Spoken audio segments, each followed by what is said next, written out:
Hi all, very good morning. Happy to see you all in one more episode of Story with Sai Rama. Okay, so நீங்கள் வந்து ஒரு விஷயத்தை எடுத்து பண்ண ஆரம்பிக்கிறப்போ இந்த யூனிவர்ஸ் உங்களுக்கு எப்படி வந்து அலைன் ஆகுங்கிறதுக்கு ஒரு more example. That maybe anything, right? Good or bad. நீங்கள் தாட்ஸ் ஹேஸ் பவர், ரைட்? அது வந்து பாசிட்டிவ் தாட்ஸாக இருந்தாலும் அதுக்கு பவர் இருக்குது, நெகட்டிவ் தாட்ஸாக இருந்தாலும் அதுக்கு பவர் இருக்குது, ரைட்? ஸோ இன்றைக்கி வந்து content for story with Sairama வந்து இந்த சாய்ராமாவை உருவாக்குனவர் தான் கொடுத்தாரு. My father shared a video and said you can leverage this for story with Sairama. I thought ஆக்சுவலாக அந்த வீடியோவே ஃபார்வர்ட் பண்ணலாம்னு நினச்சேன். தென் ஐ தாட் ஓகே, அது ஃபுல்லாக இங்கிலீஷில் இருக்கே, வை நாட் வி நம்ம ஸ்டோரி வித் சாய்ராமா ஸ்டைலில் அதை சொல்லலாமா அப்படின்னு சொல்லிட்டு தான். ஸோ தேங்க்ஸ் டு அப்பா. ஸோ ஒரு கிளாஸில் ஒரு ப்ரொஃபஸர் வந்து கிளாஸ் எடுத்துகிட்ருக்காரு. ஒரு பேசிக் கிளாஸு மேத்ஸ் டேபிள் எழுதுறாரு. 9 1s are 9, 9 2s are 18, 9 3s are 27, 9 table எழுதிட்டு வராரு. 9 8s are 72 எழுதிட்டு 9 9s are 91 அப்படின்னு எழுதுறாரு. உடனே வந்து கிளாஸில் ஒரு சலசலப்பு. தட்ஸ் ஃபன்னி அப்படிங்கிறாங்க.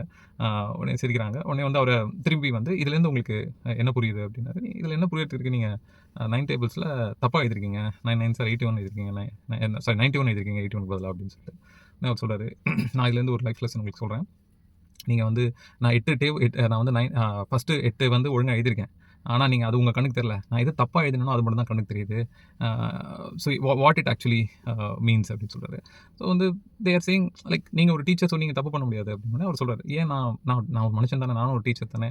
So I'm not a super human, I also can make mistakes. So first of all he says everybody can make mistakes, right? Not everybody can be perfect, right? So but நம்ம கண்ணுக்கு என்ன தெரியுதுன்னா அந்த so அதான் சொல்கிறேன், fault தெரியுது first. So இப்படி தான் ரியல் வேர்ல்டு இருக்கும். அவங்களாம் ஸ்டூடெண்ட்ஸ் இல்லையா? ஸோ அவங்க ரியல் வேர்ல்டு போகும்போது நீங்கள் கிரிட்டிசைஸ் பண்ணப்படுவீர்கள் அப்படிங்கிறது தான் அவருடைய first message, right? Which make sense. இல்லை, people around us they all look for fault.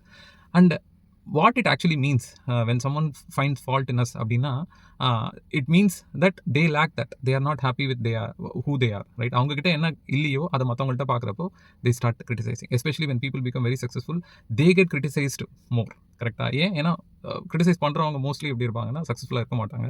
And they lack that, அதனால தான் அதை எக்ஸிக்யூட் பண்ணுறாங்க, ரைட்? ஸோ ஹவு ட்ரூ நம்மளும் பார்த்துருக்கோம்ல நிறையா, ரைட்? ஸோ ஒரு 3 டேக்அவே சொல்கிறாரு. ஃபஸ்ட்டு வந்து learn to start seeing good in others, right? மற்றவங்கள்ட்ட இருக்கிற நம்ம ஏற்கனவே பேசியிருக்கோம் அதை. ஸோ இன்னொரு ஃபார்மில் சொல்கிறாரு, அகெயின் குறைகளை பார்க்காம start seeing good in others. And if at all you find something as a mistake, try to tell that in a very kind way. ரொம்ப இன்னும் அதை எடுத்து சொல்கிற விதம்னு ஒன்று இருக்குல்ல, ரைட்? இது தப்பாக பண்ணிட்டேன், அதை அப்படியே பாயிண்ட் அவுட் பண்ணி மூஞ்சில் அடிச்ச மாதிரி சொல்லாமல் சொல்கிறத கொஞ்சம் கைண்டாக சொல்லுங்கள்.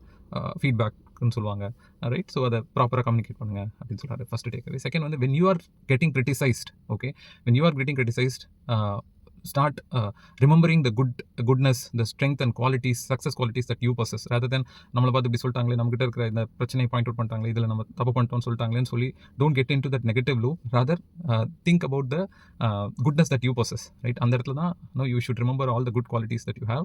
அந்த கிரிட்டிசிசம்க்கு விக்டிம் ஆகிடாதீங்க அப்படின்னு சொல்கிறாரு. ஸோ சூப்பராக இருந்தது. அண்ட் லாஸ்ட்டாக வந்து it can be, I mean we all can easily avoid criticism. எப்படி? எதுவுமே பேசாமல், எதுவுமே பண்ணாமல், மீனிங்ஃபுல்லாக லைஃப்பில் எதுவுமே பண்ணாமல் இருந்தால் நம்மளை யார் கிரிட்டிசைஸ் பண்ண போகிறோம்? யாருமே கிரிட்டிசைஸ் பண்ண மாட்டாங்க, கரெக்டாக? அப்படியே வந்தோம், பிறந்தோம், இருந்தோம்னு இருந்துட்டு போயிடலாம். We can easily avoid criticism சொல்கிறார். So some take away, right? I hope none of us would be in this third category, right? We all want to go all out, give our best to our dreams and goals, and make it true and face the world when criticism comes, right? So other than takeaways of this particular story with Sai Rama. I hope you all enjoyed listening to it. Waiting to read all your feedbacks. Have a super productive day. Bye bye.